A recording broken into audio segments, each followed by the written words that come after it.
Hey guys, supporting Thundercats today. I hope everybody's doing well. I'm hoping you have a blessed day. It's kind of icky outside right now. My yard looks like a swamp. I don't know what yours looks like. Yeah, I heard the wind blowing crazy last night. Good thing we got wind chimes, so that's kind of peaceful. Um,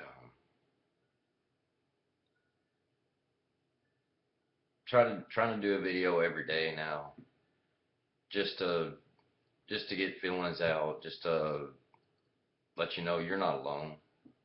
Uh, pass a little scripture on to you if I can, or just words of encouragement or anything. I did want to talk about being a stay-at-home dad. I've been watching several videos about that. I've been a stay-at-home dad for 4 years now. Best experience of my life. There's nothing that compares to it. All of you that have children, you know how time consuming and difficult it can be, especially when you're trying to instruct them in, you know, the Bible, because they have a lot of questions. Not just the Bible, but just in life, and it's really hard. The good thing is you got the internet and YouTube to show videos and stuff to explain to them things that you don't know or you don't know for sure.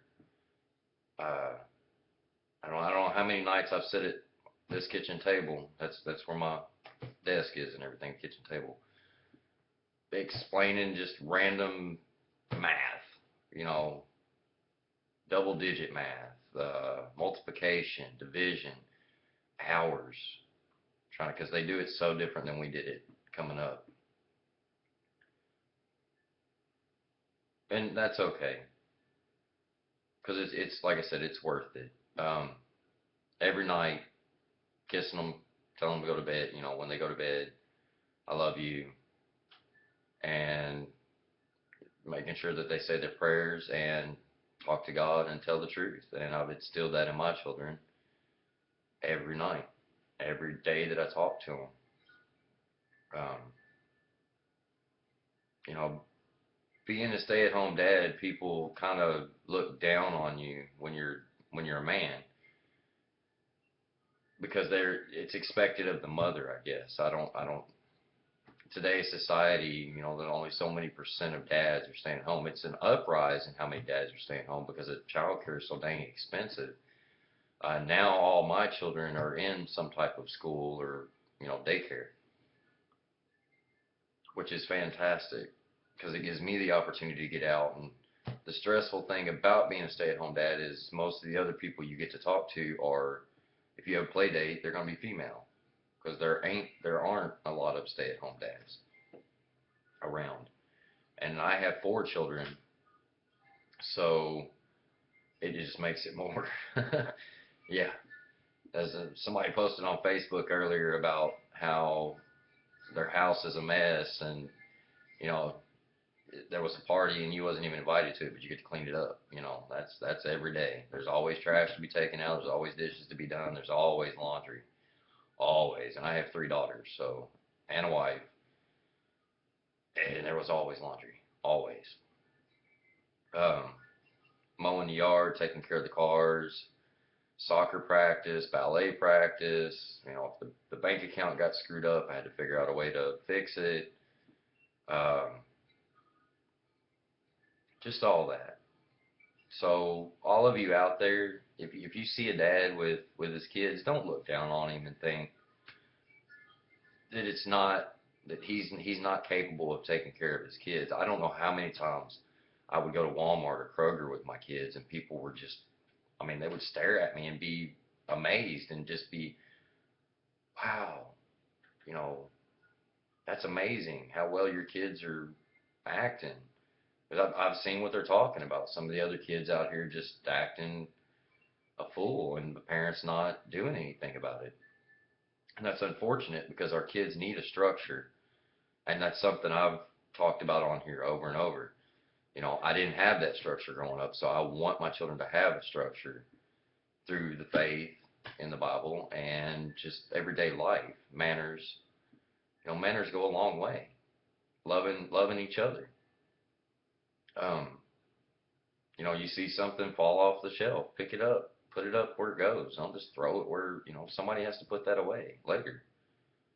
And that's what I try to teach the kids. I would sit and, we would go over how many ounces are in the big cans of tuna fish versus the small cans and what the price difference was. And I was teaching them about the tax, how much tax they would need if something was $1 versus $5, so that they would be able to determine that. I set up, an allowance where they had responsibilities. The only responsibility they had was make sure your room was clean and you put your clothes up. And I don't think that's too much to ask out of a 8, 9, and 6 year old. Um, Other than that, if they did anything extra, they took the trash out or picked up some dog poop and threw it in the garden, or I don't know, cleaned their dishes off, or whatever. Anything extra they did, they earned $1 a day. So, I mean, I thought that was a good testament to get them to learn responsibility. And then Friday through till Sunday, they were off, just like a job. So, I mean, if that was strict, then I guess I'm a strict parent. To ask them to do the things that I've asked them to do like that, I just wanted them to have a structure. I wanted them to come up in a way that when they got older, they would know how to take care of themselves. They don't understand yet, and this is the time when they learn about relationships and things of that nature, and everything happens for a reason, is what I've been told. And for me to be the person I was, which I was a piece of crap at one point in time. And then I got on medication and I was a zombie. And you can ask anybody, any of my friends, you can ask anybody. If you want to talk to me about it, fine, talk to me. I was a zombie. I just sat around and slept all the time. That's all I could do. And then I got off that medication and my mind just, and then I was trying to be the best father and best husband I could be. And it was so overwhelming. 4 kids, a wife, and then all the stresses of the day. And then if you watch some of these videos about the stay-at-home dads, they bombard their wives when they come in because they don't have much adult interaction. You're always talking to kids, which is why when I get on here, I usually probably ramble a lot and explain more than I need to because I'm so used to talking to kids. I had a dream at one point that I was going to be a teacher. That's been my dream. I would love to be a teacher. I think that I'm really good with kids. I can see on their level for some reason. Um, I don't know. Just if you see a dad with his kids, you know, don't look down on him. I'm not going to say anybody specific. People have looked down on me and think I'm a deadbeat because I was a stay-at-home dad, but they didn't realize all the things that I was doing. It doesn't validate anything that I've done in the past, or but you pay retribution for that by doing more. You acknowledge what you've done and you do something about it. I've talked about that. It takes a mentality. That's all it takes. When you accept Jesus in your heart, it's a mentality. It's you saying, hey, I love Jesus. I want to walk in his path. And it's like that. It's like quitting smoking, which I quit smoking. It's like an alcoholic that goes to AA and decides he doesn't want to drink anymore, or she. It takes that mentality of, I don't need this, I need this. And when your primary focus is your family, it opens up so many new avenues because the strength that you don't think you have, it's there. You have that strength. With God, you're going to have that strength. If you don't have God, focus on your family. Because when you focus on your family and you make them the top priority, you can do anything. There's nothing that you can't do for your family.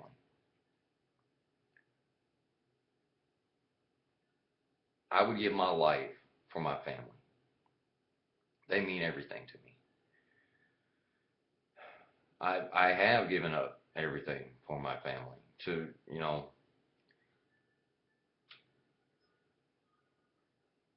because they are my everything. You build all this together and you don't want to see it crumble. You know, I don't, I don't have a specific scripture for you today or anything, but just, God does amazing things, man. And he makes miracles. I am a miracle because I could have went another way. I could have stayed who I was. And when I got off that medication, not realized that I was doing things wrong. And that was 2 years, 3 years ago. I'm not perfect. I am a flawed man. And that's okay. It's learning from my mistakes. If any of you had a chance, look up the quote from Thomas Edison. I put it on my Facebook last night. And he says, you can do 10,000, you can try 10,000 different ways and not get it right. And he said, when you get it right is trying that one more time. Because if you give up, you'll never know. You'll never accomplish what you're trying to do. And through God, that's why he gives us that faith and that hope, or that's why he instilled that in us, so that we try one more time. Because that's all it takes. Because that one more time is what's going to get you to that point of where you want to be and what you're wanting to do. But you got to have that faith and that hope. Love carries you the rest of the way. Love carries you through everything. It hurts. It hurts like heck. Man, let me tell you, it there ain't nothing like loving somebody and not getting it in return. But whatever you're going through, I'm praying for you. If you don't want me to pray for you, I'm throwing positive vibes your way. Do the same for me. Pray for me. If you don't pray, just throw your positive vibes towards me. I really, me and my family really appreciate it. For me, it's God, wife, kids. And it took me a while to get to that, and it has got to that. And the issue with that is when you go so long before you do decide to do something with it, other people start seeing you through a distorted lens. They're not able, it's like it says in Matthew, he's talking about, actually says it in Luke too, he's talking about, how can you help your brother if he has a speck in his eye when you have a log in your own? So you must take the log out so you can see clearly to get the speck out of his. That goes for anybody. It's all about a perspective. It's all about a mentality. It's all about feeling. And until we can take that out and see from an objective point of view rather than just our own perspectives, we're not able to help or be there for other people because we see one perspective. It's like putting blinders on. This is all you see. Wouldn't you rather see all this? All the colors of the rainbow? If you only seen red for the rest of your life, and then all of a sudden you've seen every color at once, wouldn't that just, and that's how I look at it, is at one point all I was seeing was red because my past, I couldn't let it go. I didn't know what to do with it. And then I found God and he took it and he took it away. And that's all it takes. And then those blinders come off and you see the world in a whole new light. And when you was getting mad, you don't get mad. You think about it in a different light. And that's what I was talking about the pumpkin last night is, that light. Look for that light. If you're in a fog, listen for that voice. The voice of reason, of wisdom, not other ones that are going to whisper in your ear and, blah, blah, blah, tell you things that you don't need to hear, don't need to know, or it's all about a focus and what's your priority. Mine's my family. Anyway, I hope this helps anybody that sees it. Again, Rick McFadden Photography on Facebook, or you can check me out just on Facebook, Rick McFadden. I'll post whatever. I don't care. You know, always, there's nothing I can't talk about. There's nothing I don't want to talk about. Um, I know a lot of scripture. If I don't know it, I'll be glad to look it up. If I know something can help you, holler at me. I'll holler back at you. Maybe we can figure something out together. What I don't know, I can look it up and figure it out. I'm a pretty smart guy. At least I think I am. Of course, we all think we're smart to some degree. Just depends. Nobody's smarter than another person because we we're all unique in our own way. You know, what I can do with drawing, maybe you can do with carpentry. I can't do crap with carpentry. I couldn't put two pieces of wood together to save my life. You want something drawn? I can do that. You want a picture taken? I can do that. You want something painted? I can do that. But carpentry? No. I've had to learn landscaping. I've had to learn mechanics. I've had to learn, and what I can't learn, this fantastic machine right here allows me to look it up and figure it out. Just be careful what you look up sometimes, because it will lie to you. That's why we have reason. That's why we have a heart.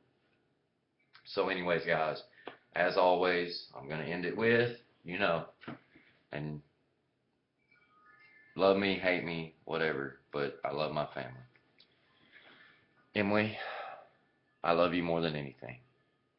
And no matter what, I won't give up on you. This right here has told me not to. No matter how I've tried to run, no matter where I go, no matter what I've done, it keeps me here. I love you and I love our children. Kaylee, Erica, Riley, Vaughn, you are the greatest things that ever happened to me, other than your mother. And I turned my whole life around for you long time ago.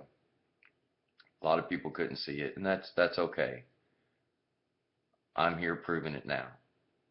I love you guys. You know that I sit here with you every day, do homework, clean the house, everything that I can, job, all that.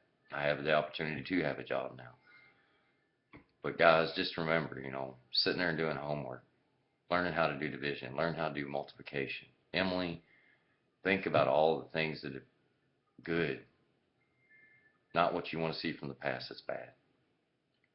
I love you. Jesus does create miracles, and there's nothing I wouldn't do for you. I sacrifice myself to you. Again, I'm going to go back to Ephesians 5. I've taken the log out of my eye, and I see clearly. I love you. Girls, Vaughn, I love you. I hope you get to see this. I haven't talked to you in a while, so this is the only way I can communicate right now. I love you. For everybody that sees this, I love you. Remember what I said about perspective, mentality. That's all it takes. You guys have a great day, and maybe I'll do another video later. I don't know. We'll see. So, y'all have a great day. I love you. God bless.